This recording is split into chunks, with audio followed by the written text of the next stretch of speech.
The Ballot or the Bullet, Malcolm X, April 3, 1964, excerpts.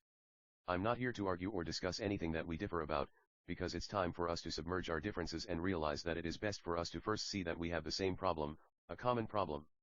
We're all in the same boat and we all are going to catch the same hell from the same man. He just happens to be a white man.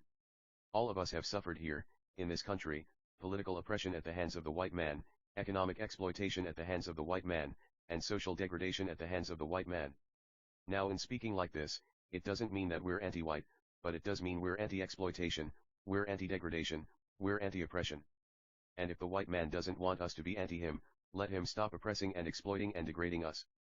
If we don't do something real soon, I think you'll have to agree that we're going to be forced either to use the ballot or the bullet. It's one or the other in 1964. It isn't that time is running out, time has run out. I don't even consider myself an American. If you and I were Americans, there'd be no problem.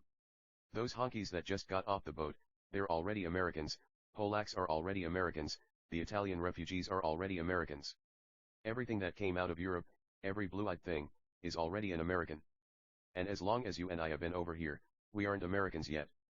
Well, I am one who doesn't believe in deluding myself. I'm not going to sit at your table and watch you eat, with nothing on my plate, and call myself a diner. Sitting at the table doesn't make you a diner, unless you eat some of what's on that plate.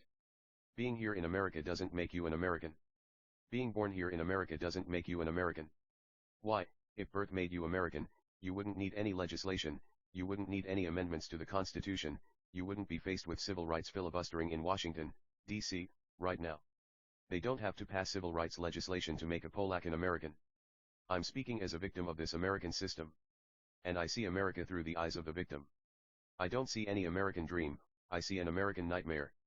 So it's time in 1964 to wake up, let them know your eyes are open too. It's got to be the ballot or the bullet. The ballot or the bullet. If you're afraid to use an expression like that, you should get on out of the country, you should get back in the cotton patch, you should get back in the alley. And now you're facing a situation where the young Negroes coming up, they don't want to hear that turn the other cheek stuff. There's new thinking coming in. There's new strategy. Copyright 2014 The Gilder Lehrman Institute of American History, www.gilderlehrman.org coming in. It'll be Molotov cocktails this month, hand grenades next month, and something else next month. It'll be ballots, or it'll be bullets. It'll be liberty, or it will be death. If you don't take this kind of stand, your little children will grow up and look at you and think shame. If you don't take an uncompromising stand, I don't mean go out and get violent, but at the same time you should never be nonviolent unless you run into some nonviolence.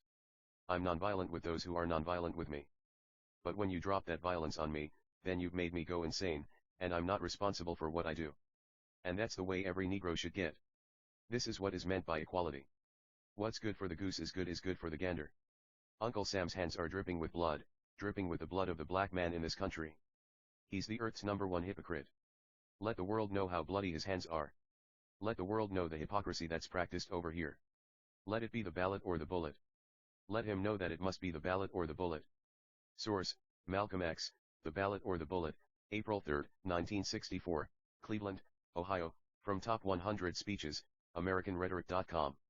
Copyright 2014 The Gilder Lehrman Institute of American History, www.gilderlehrman.org.